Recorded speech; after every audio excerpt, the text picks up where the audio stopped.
오늘도 살아서 격동하고 있는 땅 옐로스톤 국립공원.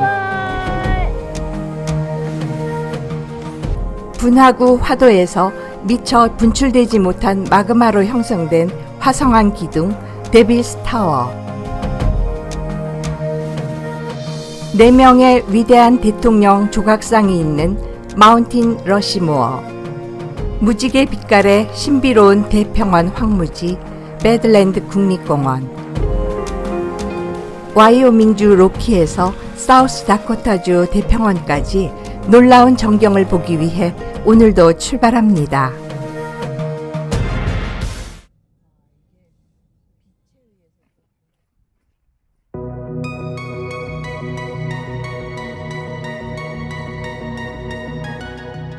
로드트립 둘째 날 오후 옐로스톤의 첫 방문지는 노리스 게이저 베이신입니다. 옐로스톤 국립공원에서 지표면이 가장 뜨거운 곳입니다.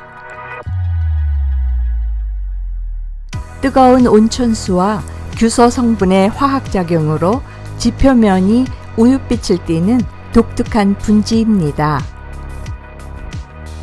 트레일을 걸으며 분지를 좀 더 가까이서 관찰해 보겠습니다.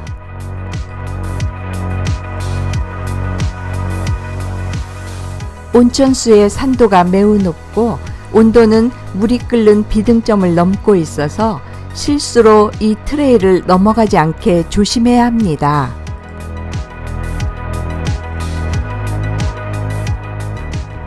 멀리 퓨머롤에서 뜨거운 용암가스가 뿜어져 나오는 게 보이며 제가 걷고 있는 트레일 밑으로는 초록색 물감을 부어놓은 듯 합니다. 트레일을 돌아보고 나니 분지 표면은 생물이 살지 못하는 죽은 땅이지만 땅속은 뜨거운 액체 용암이 계속 끓고 있어 오늘도 지구가 살아있음을 실감하게 됩니다.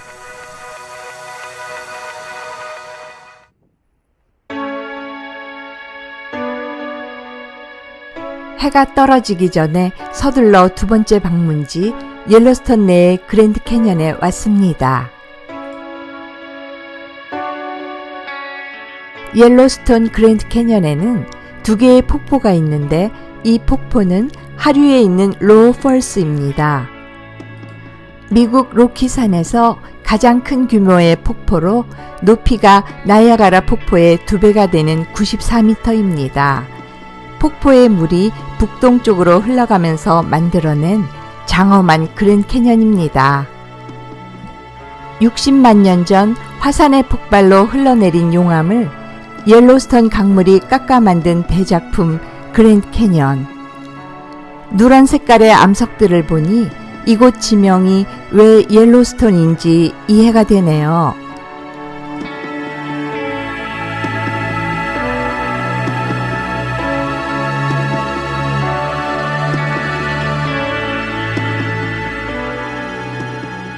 조금 전 촬영한 위치는 폭포 오른쪽이고요. 지금은 반대편에서 바라보는데 참으로 거대한 폭포입니다.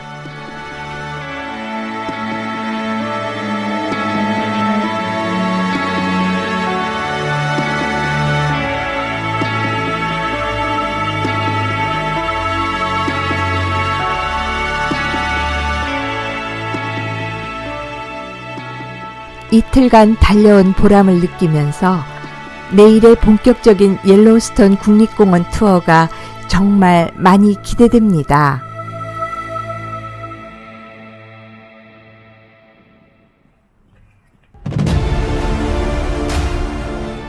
옐로스톤 둘째 날 아침은 파운틴 페인트 밭 트레일을 걸으며 시작합니다.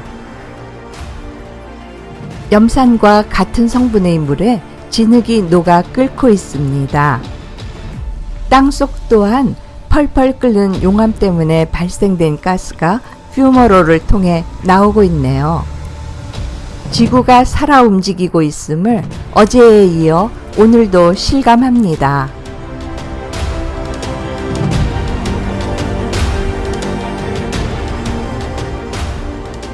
가이저라 부르는 간헐천에서 뿜어져 나오는 온천수가 몽롱한 아침을 완전히 깨웁니다.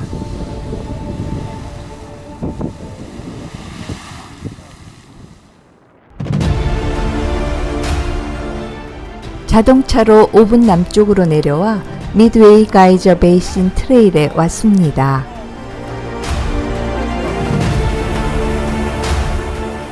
(1872년에) 세계 최초의 국립공원으로 지정된 옐로스톤은 거대한 화산 분화구이고 500여 개의 간헐천이 있으며 1만 개 이상의 각종 지열 현상이 일어난다고 합니다. 지름이 약 113m로 옐로스톤에서 가장 큰 규모의 온천인 그랜드 프리스매틱 스프링에 왔습니다. 온천 둘레 지면이 프리즘처럼 황홀한 무지갯빛을 띠는 온천입니다. 박테리아에 의해 타오르는 불바닥같이 보이는 이곳은 지옥으로 들어가는 입구가 아닌가 착각이 듭니다.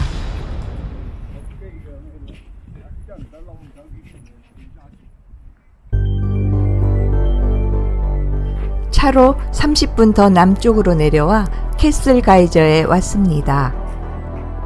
간헐천의 분출이 예정 시간보다 늦어져 옆에 있는 크레스티드 풀만 보고 곧바로 올드 페이스풀로 걸어서 이동했습니다.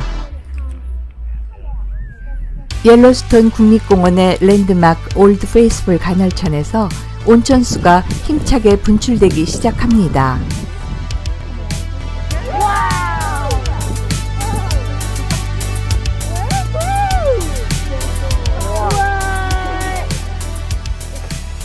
(150년) 전에 발견된 이후 평균 90분 간격으로 하루도 쉬지 않고 최대 56m 높이까지 온천수를 뿜어대는 올드 페이스풀. 너무나 잘 어울리는 이름이네요.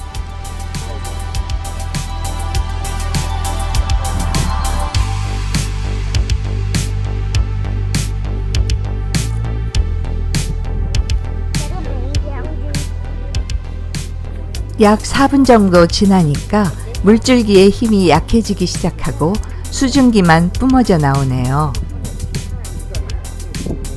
올드 페이스풀의 용솟음친 온천수는 이번 옐로스톤 로드트립에서 자연이 선사한 가장 큰 선물로 오래 기억될 것 같습니다.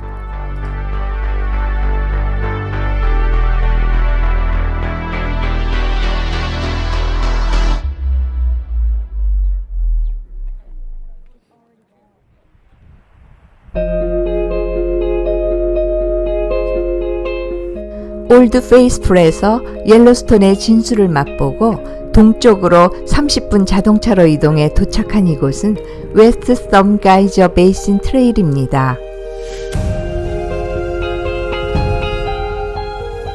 15만 년 전에 일어난 화산 폭발로 형성된 칼데라라고 부르는 대분화구의 일부인 이 분지에는 옐로스톤 레이크와 에메랄드 빛의 특별히 맑고 아름다운 온천풀이 눈에 띕니다.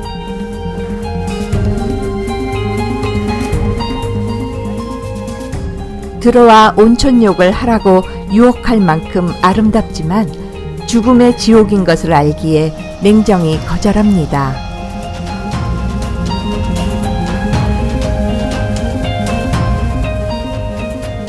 지난 봄에 다녀온 오레곤주의 크레이터 레이크처럼 거대한 옐로스톤 레이크를 구름 아래로 바라본 후 헤이든 밸리에 있는 머드 볼케이노 에어리아로 왔습니다.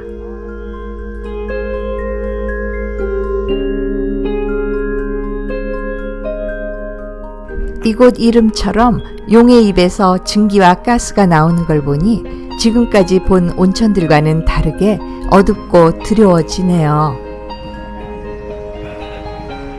돌까지 녹여 진흙탕을 만들어버리는 머드 볼케이노를 끝으로 옐로스톤 남쪽을 보았고 이제는 새로운 기대감을 가지고 옐로스톤 북쪽으로 출발합니다. 북쪽 옐로스톤에서 가장 많은 관광객이 몰리는 맘모스 핫스프링입니다. 수천 년 동안 흘러내리는 온천수가 식으면서 형성된 탄산칼슘이 지표면에 퇴적되어 만들어낸 놀라운 석회암 테라스입니다.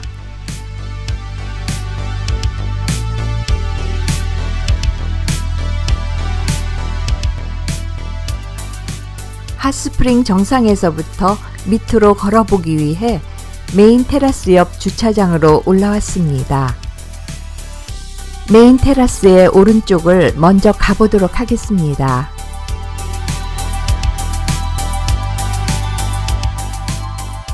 거대한 회색 석회질로 뒤덮인 테라스를 보면 많은 분들이 터키의 유명한 파묵칼레가 생각난다고 합니다. 그래서 이곳 맘모스 핫스프링도 파묵칼레와 비슷한 느낌을 가질 수 있지 않을까 생각해 봅니다. 앙상하게 말라버린 나무. 이 물속에선 어떤 생명체도 살 수 없어 두렵기까지 합니다. 하루에 2만 톤 이상의 온천수가 수천 년간 흘러내려서 만들어진 맘모스 핫스프링. 온천수가 흘러내려가고 있는 하얀색의 석회암 테라스를 바라보니 정말 신비스럽습니다.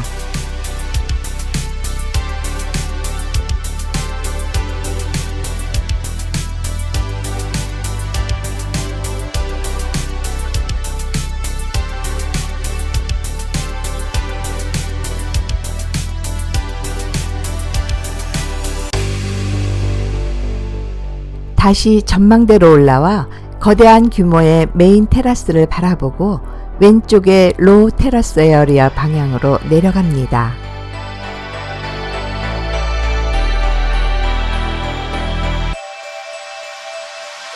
이곳도 일반의 자연에서는 볼 수 없는 신기하고 독특한 테라스입니다. 마치 누런 벽돌 계단 위에 하얀 페인트를 뿌려놓은 듯 합니다.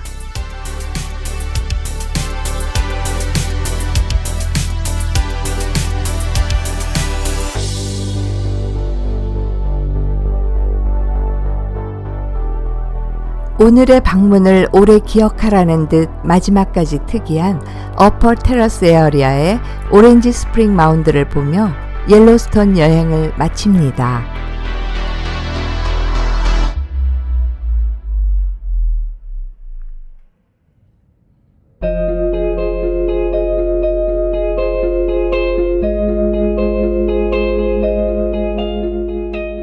옐로스톤 국립공원에서 약 700km 북동쪽에 있는 데빌스 타워에 왔습니다.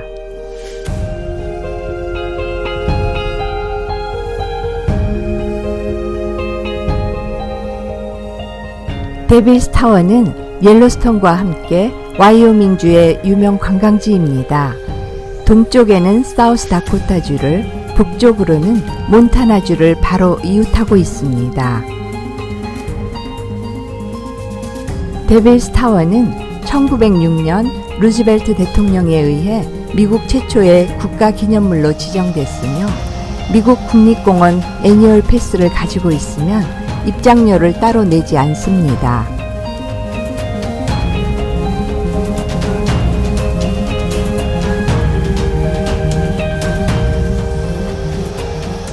귀여운 프레어리 덕이 한가롭게 놀고 있네요.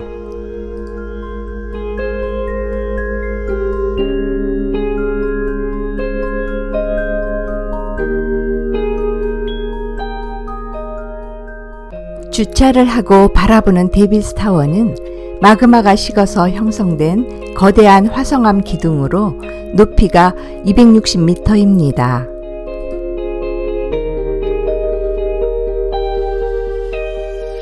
타워 근처로 걸어가 보겠습니다.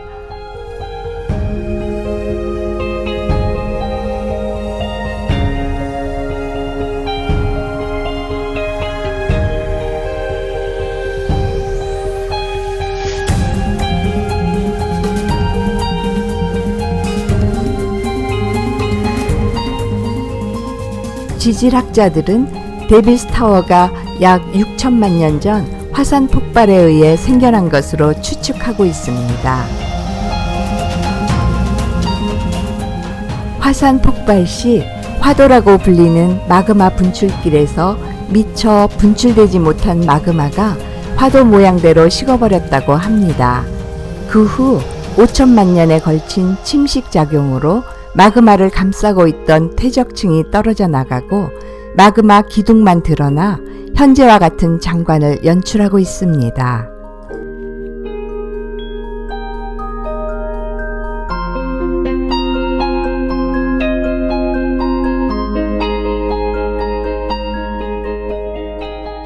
옐로스톤에 이어 오늘도 자연의 신비에 또다시 감격합니다.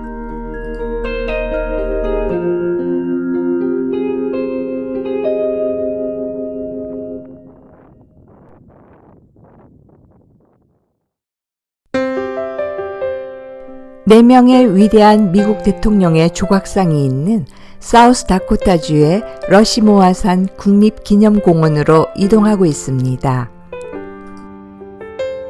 사우스다코타주에 들어와 제일 먼저 눈에 띄인 것은 러시모아산에 27km 못 미쳐 있는 크레이지 홀스입니다. 인디안 수우족 추장이었던 티슈카 위트코를 기리기 위해 그의 말탄 모습의 조각상을 70년 전부터 시작하여 지금도 만들고 있는 곳이지요. 산 하나를 통째로 깎아 거대하게 만들고 있는 이 조각상 프로젝트는 정부의 지원금을 거절하고 순수 기부와 입장료 수입으로만 진행된다 합니다.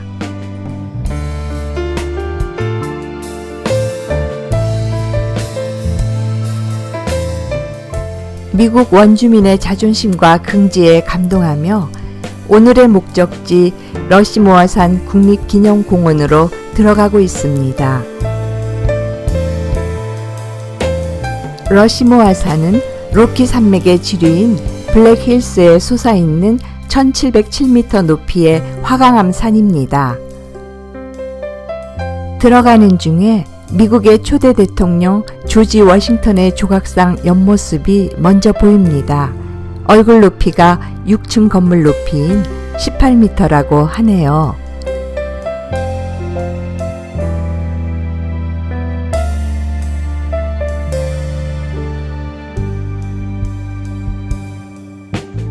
입장료 대신 주차비 명목으로 10불을 내고 러시모아산 국립기념공원에 도착했습니다. 와이오밍주 데빌스 타워에서 출발한 지 약 2시간 30분 만입니다.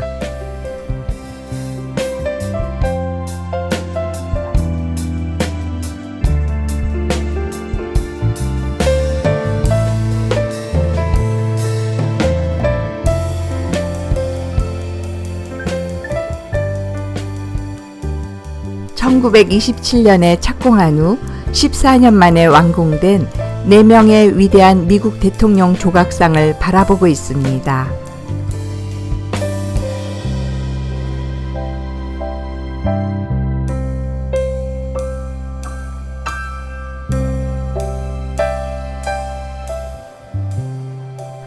미국 원주민의 성지라는 러시모아산의 대통령 조각상을 만든 것은 조금 아이러니하네요.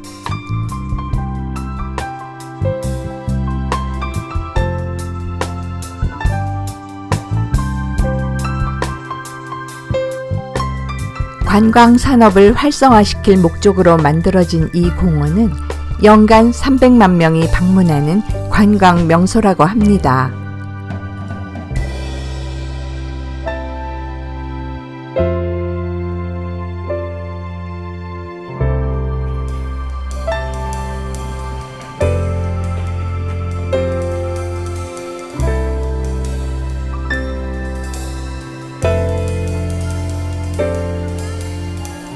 바위에 새겨진 대통령들의 조각상을 바라보며 시대가 요구하는 리더의 정신에 대해 생각해 봅니다.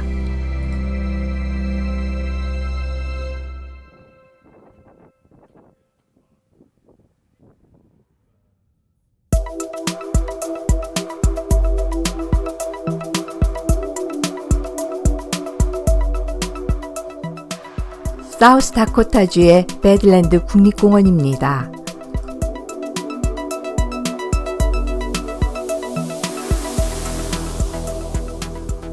어제 데빌스 타워, 크레이지 홀스, 그리고 러시모아산 국립기념공원을 보았고 오늘은 다른 행성에 온 것 같은 미국 중부의 사막 배들랜드 국립공원에 왔습니다.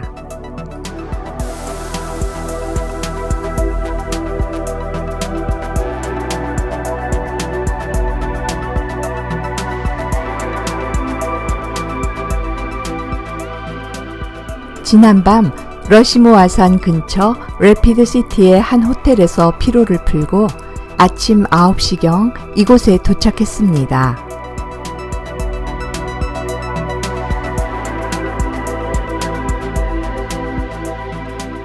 그런데 밴쿠버 집을 떠나 며칠간 본 자연 풍경과는 너무 다른 전경이 펼쳐져 약간 어리둥절합니다.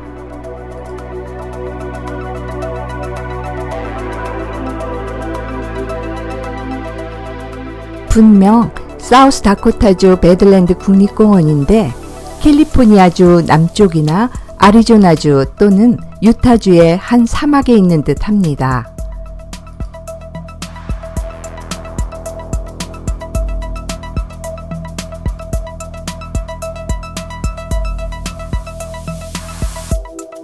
와이오밍주와 사우스 다코타주를 포함한 이번 로드트립의 종착지 배들랜드 국립공원은 프레어리라 불리는 북미 중앙의 대평원에 있는 바위산 지대에 위치하고 있습니다.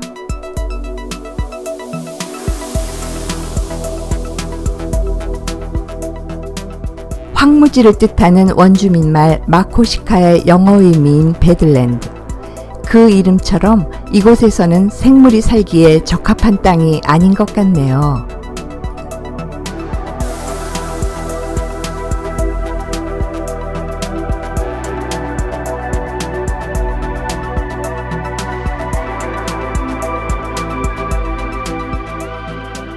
물과 바람의 침식작용으로 형성된 기묘한 지형에는 여러 개의 협곡, 우뚝 솟은 봉우리, 밑부분이 가늘게 깎인 바위 등 특이한 풍경이 펼쳐져 있습니다.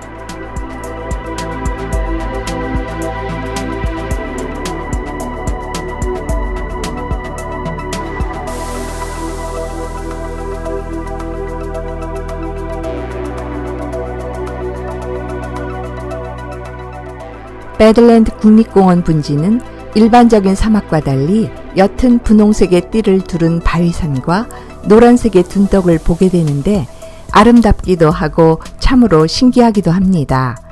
배들랜드 국립공원만의 특징인 것 같습니다.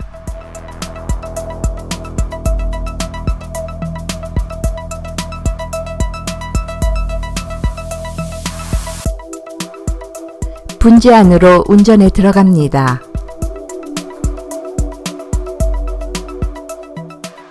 전면에 펼쳐진 마르고 뾰족한 봉우리들은 삭막해 보이기보다는 자연이 만든 걸작 같습니다.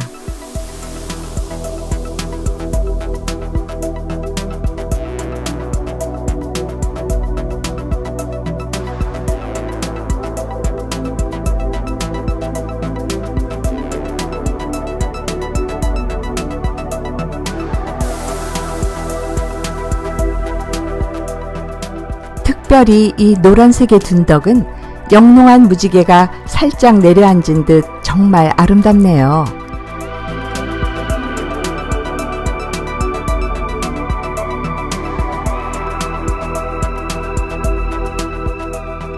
이름이 뜻하는 대로 배들랜드인 이 땅은 신기하게도 3,500만 년 전에 살았던 포유동물들의 화석이 가득한 화석 전시장이라 합니다. 여행 시간이 충분하다면 협곡 사이로 만들어 놓은 트레일을 걸으며 배들랜드의 진면목을 보고 싶은데 그렇지 못해 아쉽네요. 국립공원 북동쪽 입구로 들어와서 240번 도로를 따라 운전하여 이번 로드트립의 마지막 포인트인 피나클 오버룩에 도착했습니다.